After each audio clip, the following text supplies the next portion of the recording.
होता, तुमचा कार्यकर्ता ऋषी टकले होता अशी पण माहिती समोर येते. नेमकं सत्य काय आहे, काय म्हणाल तुम्ही या सगळ्या प्रकरणाबद्दल? बघा, विधानसभेच्या प्रांगणामध्ये जी घटना घडलेली आहे ती अत्यंत दुर्दैवी घटना आहे. याचं अतीव दुःख विधानसभेचा सदस्य म्हणून मला आहे.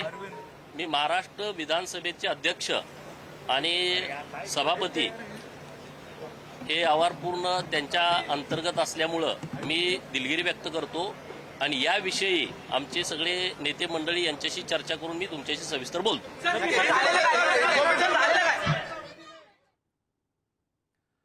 तर कुठलीही सविस्तर प्रतिक्रिया द्यायला त्यांनी नकार दिलेला आहे. चंद्रशेखर बावनकुळे यांच्याशी भेट झाल्यानंतर गोपीचंद पडळकर पोडियमवरती बोलण्यासाठी पोहोचलेले होते. मात्र या संदर्भात सगळ्या सदस्यांशी चर्चा झाल्यानंतर मी सविस्तर आपल्याशी बोलेन असं त्यांनी सांगितलेलं आहे. झाल्या प्रकाराबाबत खंत आहे असं ते म्हणाले. और इसीलिए मैं महाराष्ट्र विधानसभा के अध्यक्ष और सभापति इनके पास मैं दिलगिरी व्यक्त करता हूँ. काल जो प्रकार झाला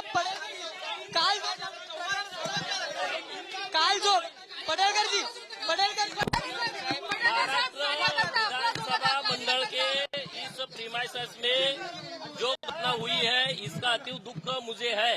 ये दुर्दैवी घटना है. मैं महाराष्ट्र के विधानसभा के अध्यक्ष इनकी मैं दिलगिरी व्यक्त करता हूँ, माफी मांगता हूँ. हमारे जो लीडर है इनके साथ मैं बात करके सविस्तर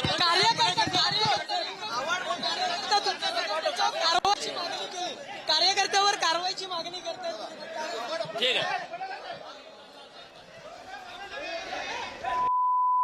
तर झालेल्या प्रकाराची आपल्याला खंत आहे आणि विधानसभा अध्यक्ष आणि परिषदेचे सभापती यांच्याप्रती मी दिलगिरी व्यक्त करतो. त्यांच्या अखत्यारीत संपूर्ण परिसर येतो आणि मी माफी मागतो असं गोपीचंद पडळकर यांनी सांगितलेलं आहे.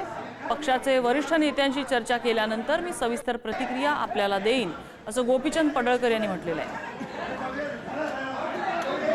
यापूर्वी प्रतिक्रिया देताना हा कार्यकर्ता हा आपलाच होता असं गोपीचंद पडळकर यांनी मान्य केलेलं होतं आणि झाला प्रकार हा अत्यंत दुर्दैवी आहे. त्याबाबत खंत आहे आणि त्यामुळे मी दिलगिरी व्यक्त करतो असं गोपीचंद पडळकर यांनी म्हटलंय. झाल्या प्रकाराबाबत माफी मागतो असं पडळकरांची प्रतिक्रिया समोर आली.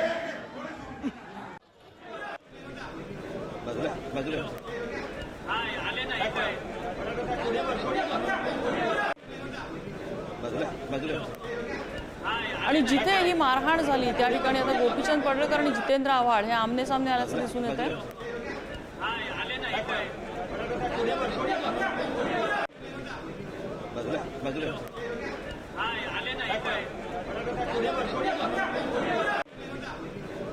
कदाचित बावनकुळे यांच्याशी चर्चा झाल्यानंतर पोडियमवर बोलण्यासाठी गोपीचंद पडळकर निघालेले होते. त्यावेळेला ते जितेंद्र आव्हाड आणि ते आमने सामने आलेले आहेत ज्या ठिकाणी ही हाणामारी झाली.